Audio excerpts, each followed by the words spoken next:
तो चलिए पढ़ते हैं आज की कहानी की ओर।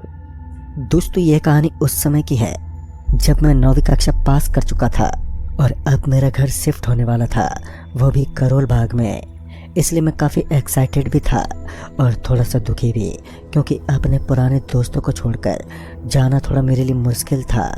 पर हम जिस दूसरी जगह पर जा रहे थे उसकी मैंने काफ़ी प्रशंसा सुनी थी, इसलिए यह एक खुशी का पात्र भी था। मेरे रिजल्ट के 3 दिन बाद हम यहाँ से शिफ्ट होने वाले थे। मैंने स्कूल से अपना 9वीं का रिजल्ट लिया और फिर उसी दिन हम लोग अपने नए घर पहुँच गए। यह सफ़र कुछ 12 से 13 घंटों का था और इसी बीच में मुझे काफ़ी बोरियत भी हो रही थी, इसलिए मैं उस जगह के बारे में कुछ पढ़ने लगा। मुझे उसके बारे में कुछ ज़्यादा तो इन्फॉर्मेशन नहीं मिली, पर जितनी भी मिली उसमें उसकी बस प्रशंसा ही लिखी हुई थी। वह जगह अपनी खूबसूरती के मुकाबले काफ़ी सस्ती थी। हमें इसका कारण तो पता नहीं था कि जिस जगह के बाजू में गार्डन हो और दूसरी तरफ एक तालाब, तो ऐसी जगह इतनी सस्ती कैसे हो सकती है। हमें लगा इन चीज़ों का दावा किया जा रहा है वो सिर्फ फ़ोटो तक ही होगा और असलियत इससे अलग ही होगी। पर जब हम उस जगह पर पहुँचे तो सच में मानो किसी खूबसूरत चीज़ के दर्शन करने को मिला। हमने एक बड़ी सी 14 मंजिला बिल्डिंग देखी जो दिखने में किसी मेंशन से कम नहीं थी। मेरा घर 12वें फ्लोर पर था, जो कि काफ़ी ऊंचाई पर था। हम जल्दी से लिफ्ट में चढ़े और अपना सामान लेकर 12वें फ्लोर की तरफ बढ़ चले। जैसे ही हम 12वें फ्लोर पर पहुंचे तो वहां पर सब कुछ शांत सा हो गया था, क्योंकि 12वें फ्लोर पर अब तक कोई नहीं रहता था। हम पहले ही वहां के निवासी थे और बिल्डिंग का वो फ्लोर मानो अंधेरे को अपने अंदर लपेटा हुआ था।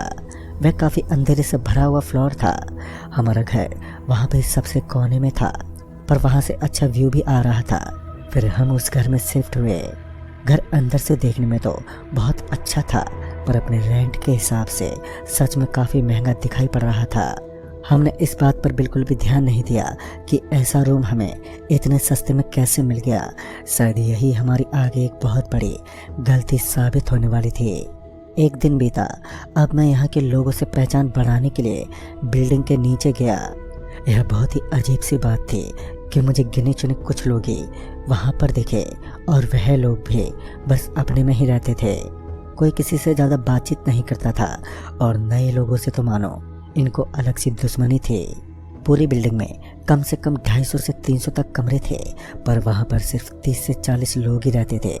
मैं सोचता था कि इतनी सस्ती बिल्डिंग में इतने कम लोग कैसे रहते हैं। शायद इसका जवाब मुझे जल्दी ही मिलने वाला था, पर वो भी खौफनाक तरीके से। मैं एक दिन स्कूल से घर आ रहा था। उस दिन हमारे स्कूल की छुट्टी हो गई थी, तो मैं खुशी खुशी स्कूल से भागता हुआ आया और मैंने आते हुए एक चीज़ नोटिस की कि वहाँ का गार्डन का झूला पूरे जंजीरों से बांधा गया है और उसके चढ़ने वाले रास्तों पर जंजीरों से ताला लगा दिया गया था। इसके पीछे का कारण मुझे जानना था। मेरी वहाँ पर ना के बराबर लोगों से पहचान थी, इसलिए मुझे इसका तब मालूम नहीं चला। हमारे 12वें फ्लोर के नीचे के 2 फ्लोर में कोई भी नहीं रहता था। उसी दिन मैं घर पहुँचते ही हाथ पैर धोकर टेरेस पर जाने की सोचने लगा। हालांकि टेरेस पर जाना मना था, फिर भी मैं उत्साह में आकर टेरेस पर चला गया। टेरेस पूरी तरह से खाली और काफ़ी बड़ा था। मैं टेरेस के ऊपर से नीचे देख रहा था। उसकी ऊंचाई काफ़ी लंबी थी, पर नीचे मैंने जो देखा वह हैरान करने वाला था। जो झूला मैंने गार्डन में बंद देखा था, अभी कोई उस पर झूल रहा था। मुझे वैसे ही कुछ खास वो झूला पसंद नहीं था, पर मैंने सोचा कि शायद अभी झूले को खोल दिया गया है। फिर मैं नीचे पहुंचा और नीचे देखा तो अभी भी झूला पहले के समान जंजीरों से बंधा हुआ है। मैं इसके पीछे का कारण जान नहीं पाया। मैंने फिर बिल्डिंग के सोसाइटी वाले से इसके बारे में पूछा। उसने सिर्फ इतना ही कहा, तुम बस झूले पर मत चढ़ना। मेरे घर के पास में इतना बड़ा गार्डन था, पर कोई भी बच्चा वहाँ पर खेलने नहीं आता था। इसलिए मुझे अपने घर से 1 किलोमीटर दूर एक ग्राउंड में जाकर खेलना पड़ता था और वहीं पर मुझे दूसरे बच्चे भी मिलते थे। थोड़े समय तक तो मुझे अकेले ही वहाँ पर खड़ा रहना पड़ा और एक दिन मैं उन लोगों के साथ बात करने लगा और उनके साथ खेलने भी लगा। उसी दिन मैंने उन लोगों से पूछा कि वह जगह इतनी सस्ती है तो तुम लोग वहाँ पर क्यों नहीं रहते। तो उन लोगों का जवाब आया कि तुम्हें पता नहीं, उस जगह पर भूत है, इसीलिए वह जगह इतनी सस्ती है और वहाँ पर रहना किसी के लिए भी सुरक्षित नहीं है। मुझे लगा कि यह तो बस बनाई गई कहानियाँ होंगी जो यहाँ पर फैली हुई है। हालांकि ऐसी तो कहानियाँ हर जगह के लिए कहीं ना कहीं होती ही हैं। मैंने ज़्यादा इस बात पर गौर नहीं किया और मैं अपने घर की तरफ लौट चला। अब जो होने वाला था वह मुझे बहुत हद तक खौफ के अंधेरे में डालने वाला था। मैंने पहले फ्लोर से लिफ्ट पकड़ी और फिर लिफ्ट को 12वें फ्लोर पर ले जाने के लिए मैंने 12वां बटन दबाया। जैसे जैसे लिफ्ट एक फ्लोर पर बदलती जाती थी और लिफ्ट के सामने जो सीढ़ी आती थी उस पर मुझे एक बच्चा हर एक फ्लोर पर बैठा हुआ दिखाई पड़ा। यह नामुमकिन था कि कोई इतनी तेज़ी से आकर हर एक फ्लोर के सामने सीढ़ी पर जाकर कैसे बैठ सकता है। वह बच्चा धीरे ही धीरे खड़ा हो रहा था और जैसे जैसे फ्लोर बदल रहा था वह और भी करीब आ रहा था। जैसे ही 12वीं फ्लोर आया तब तक वो पूरा करीब आ चुका था। मुझे आशंका थी कि शायद अब वह लिफ्ट के बाहर खड़ा होगा। मैंने डरते हुए लिफ्ट को खोला और मेरे नसीब था कि वहाँ पर कोई भी नहीं था। अब इस बात ने मुझे काफ़ी हद तक डरा कर रख दिया कि सच में यहाँ पर भूत है कि नहीं।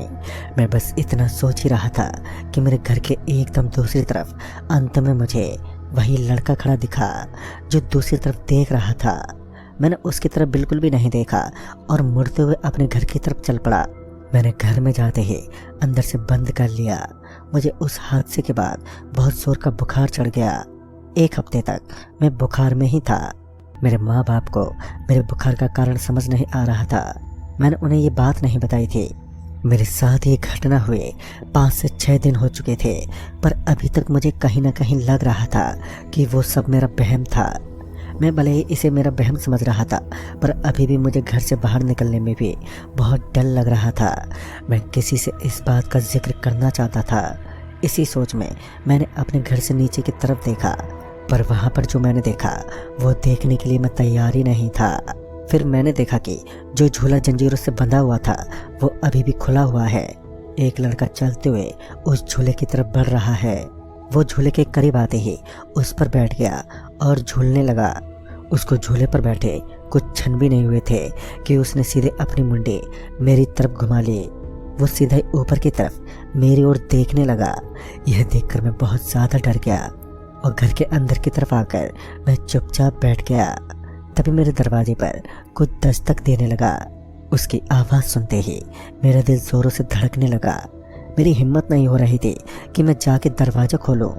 मैंने अपनी हिम्मत जुटाई और फिर जाके दरवाज़ा खोला। सामने मेरी मम्मी खड़ी थी। वो बाजार से आ चुकी थी। तभी मेरी जान में जान आई और जब मैं दरवाज़ा बंद करने लगा तब मुझे वही लड़का हमारे फ्लोर के दूसरे अंत पर खड़ा मुझे दिखाई दिया। पर इस बार वो मेरी तरफ नहीं बल्कि मेरे घर के ऊपर की दीवार पर देख रहा था। मैंने तब जल्दी से दरवाज़ा बंद कर लिया और अंदर आके मैं सोने की कोशिश करने लगा।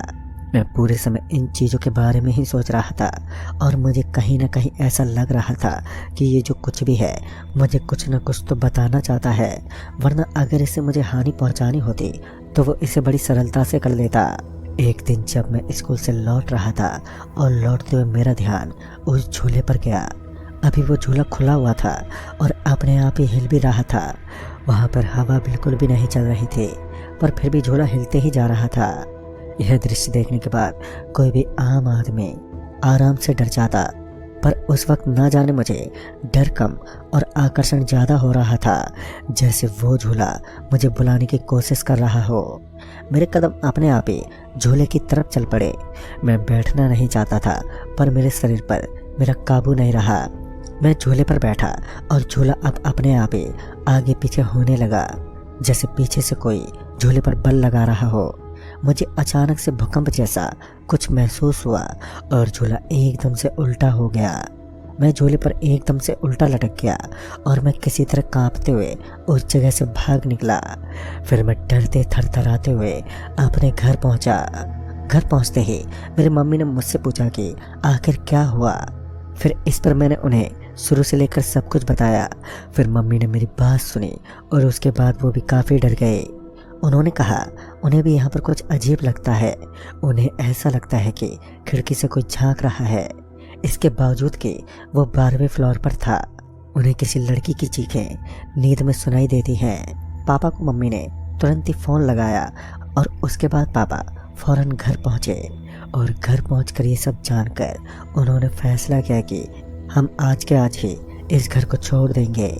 उन्होंने तुरंत ही वहाँ के सेक्रेटरी को बुलाया और सेक्रेटरी तुरंत ही नीचे बेसमेंट में पहुंचा।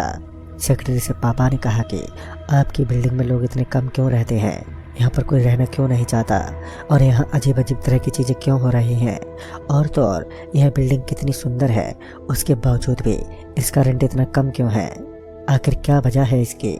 फिर इस पर सेक्रेटरी ने कहा कि क्या साहब, आप भी पढ़े लिखे होकर इन फालतू बातों में आ जाते हो, ऐसा तो कुछ भी नहीं है यहाँ पर। आप सबके लिए एक नया माहौल है इसलिए आपको दिक्कत हो रही होगी, बाकी ये जगह तो काफ़ी सुंदर है और अगर रेंट कम है तो आप ही के लिए कम है, इससे आप ही का तो फ़ायदा है। सेक्रेटरी की बात सुनकर पापा को थोड़ी राहत मिली और फिर पापा घर आए और मम्मी को समझाया। पापा ने कहा कि हम लोगों को कुछ दिन रुकना चाहिए, हो सकता है कि माहौल अभी नया हो इसलिए ऐसी फीलिंग आ रही हो, लेकिन बहुत जल्द सब कुछ नॉर्मल हो जाएगा। मम्मी ने कहा ठीक है, लेकिन अगर इसके बाद अगर ऐसा कुछ भी हुआ तो हम तुरंत ही घर को खाली कर देंगे। मैंने भी हामी जताई। उसके बाद कुछ दिनों तक तो सब कुछ ठीक ठाक रहा। एक दिन की बात है, पापा और मम्मी उसी शहर में हमारे बुआ के घर जाने वाले थे और जाना भी बहुत ज़रूरी था। दरअसल मेरी बुआ को लड़का हुआ था जिसकी आज छठवीं थी। अगर वो नहीं जाते तो सब बुरा मान जाते। शाम के 7 बजे उन्हें निकलना था तो उन्होंने कहा कि आते हुए रात के 11 बज जाएंगे। इधर मेरे 10वीं के सेमेस्टर के एग्ज़ाम होने वाले थे और इसलिए मेरा बिल्कुल भी मन नहीं था कि मैं भी जाऊं और जाना उचित भी नहीं था। मेरे मम्मी पापा चाह तो नहीं रहे थे कि वो मुझे इस तरह अकेला छोड़कर जाएं। फिर मैंने कहा पापा मैं कोई बच्चा थोड़ी ना हूँ। फिर पापा ने कहा कि अगर कोई भी परेशानी हो तो कॉल कर लेना और घर की खिड़की दरवाजे बंद करके रखना। फिर इसके बाद मम्मी और पापा वहाँ से चले गए। इसके 1 घंटे बाद मेरे दरवाजे पर खटखटाने की आवाज़ आई। आवाज़ सुनकर मैं काफ़ी चौंक गया। मैं डरते हुए ही सही लेकिन दरवाजे तक गया और मैंने दरवाज़ा खोला, लेकिन वहाँ पर कोई भी नहीं था। ये देखकर मुझे थोड़ा अजीब लगा, लेकिन फिर भी मैं उसके बाद घर के अंदर आ गया और उसके तुरंत बाद खिड़की पर किसी के ज़ोर से खटखटाने की आवाज़ आने लगी। ऐसा लग रहा था जैसे कोई खिड़की को तोड़कर अंदर घुसना चाहता है। मेरी हिम्मत नहीं थी कि मैं खिड़की को खोल भी सकूं, इसलिए मैं चुपचाप वहीं सोफे पर बैठा सिसक रहा था। दरवाजे पर वापस खटखटाहट हुई और इसके बाद कुछ लोगों की चीखें भी मुझे सुनाई दे रही थी। दरवाजे पर खटखटाहट इतनी तेज की थी कि मानो कान के चादर ही फट जाए। फिर मुझे कुछ बच्चों के रोने की भी आवाज़ें सुनाई दे रही थी। फिर मैं भागता हुआ अपने बेडरूम में गया और सिसकते हुए सोफे के नीचे लेट गया। फिर मैंने दरवाज़ा नहीं खोला। अब कुछ समय बीता और अब उस दरवाजे पर खटखटाने की आवाज़ शांत हुई। मैंने लैंडलाइन से पापा के नंबर पर फ़ोन लगाया और बड़ी कांपती हुई आवाज़ में मैंने उन्हें सच्चाई बयां की। इसके तुरंत बाद ही वो बोले, बेटे एक काम करो, तुम सबसे लास्ट के कमरे में बंद हो जाओ और तब तक मैं दोबारा फ़ोन ना करूं, तब तक दरवाज़ा मत खोलना। इस पर मैंने कहा ठीक है पापा। उसके बाद भी मुझे हर जगह से बहुत भयानक चीखें सुनाई दे रही थी। मैं बहुत डर गया था और ये मेरी ज़िंदगी का सबसे खौफनाक पल था। इसके बाद मेरे फ़ोन पर घंटे बजे। फ़ोन मेरे मम्मी पापा का था। पापा ने मुझसे कहा, बेटा हम लोग थोड़ी देर में बिल्डिंग में पहुंच रहे हैं, बेटा एक काम करो, जब तक हम लोग पहुंचे तब तक तो हमारा सामान पैक कर। मैंने उनके कहे मुताबिक सब कुछ अच्छे से पैक कर लिया और 15 मिनट के बाद पापा का दोबारा कॉल आया और पापा ने कहा, बेटा दरवाज़ा खोलो। मैंने दरवाज़ा खोला तो सामने मेरे मम्मी पापा खड़े थे। उन्होंने कहा, चलो यहाँ से निकलते हैं। पापा मम्मी और मैं फ़ौरन सीढ़ियों से उतरने लगे। दरअसल मुझे समझ ही नहीं आ रहा था कि पापा मम्मी पर मेरी एक बात का इतना गहरा असर कैसे हुआ। खैर हम लोग गाड़ी में बैठे और अपनी बहन के यहाँ पर पहुँचे। रात के 2 बज रहे थे जब पापा मम्मी मेरी बुआ के फंक्शन में गए थे। तो उसी वक्त बुआ ने उनसे पूछा कि आप लोग कहाँ रहते हैं। इस पर मेरी मम्मी ने उस बिल्डिंग के बारे में बताया। मेरी बुआ ऐसे चौंकी जैसे उन्हें किसी ने बिजली का झटका दे दिया हो। तभी मेरी बुआ बोली, उस फ्लैट में आप लोग क्यों रहने गए? आपको पता भी है वह बिल्डिंग श्रापित है। लगभग कुछ साल पहले वह बिल्डिंग का पिछला हिस्सा टूट गया था जिसमें काफ़ी सारे लोगों की मौत हो गई थी। पुलिस केस और इन सब से बचने के लिए वहाँ के ट्रस्टी ने कुछ लोगों की मदद से कुछ लोगों को उसी बिल्डिंग के नीचे दफना दिया था, जिसमें बच्चों की भी काफ़ी मौत हो गई थी। उस झूले से झूलते हुए एक बच्चे के गर्दन में झूले की रस्सी बांध दी गई थी। वहाँ के लोगों का मानना है कि उस बिल्डिंग में जो भी रहने जाता है वो जिंदा नहीं बचता। वहाँ पर जो लोग रहते हैं आपको दिखते हैं, वो सब उसी हादसे के मारे हुए लोग हैं जो वहाँ आए लोगों की मौत को घाट उतार देते हैं। और इस बिल्डिंग का मालिक बाहर गाँव में है। इसी तरह वहाँ के सेक्रेटरी लालच देकर कुछ लोगों को बुलाते हैं ताकि उनकी बिल्डिंग फिर से भर जाए। उस घटना के बाद लोगों को उन घटनाओं का सामना करना पड़ा जो आपने किया। इसी वजह से सब खाली हो गए और उसे श्रापित इमारत के नाम से जाना जाता है। खैर दोस्तों, आज इस किस्से को हुए काफ़ी समय बीत चुका है, लेकिन आज भी उस घटने का खौफ मुझ पर और मेरे परिवार पर कभी कभार बरकरार हो जाता है। इसलिए दोस्तों कहते हैं कि कभी भी किसी नई जगह पर रहने जाएं तो पहले उस जगह के बारे में अच्छे से जान लें, वरना इसका अंजाम आपको मौत से भी चुकाना पड़ सकता है। तो दोस्तों, इस कहानी में बस इतना ही। तब तक के लिए बाय एंड टेक केयर।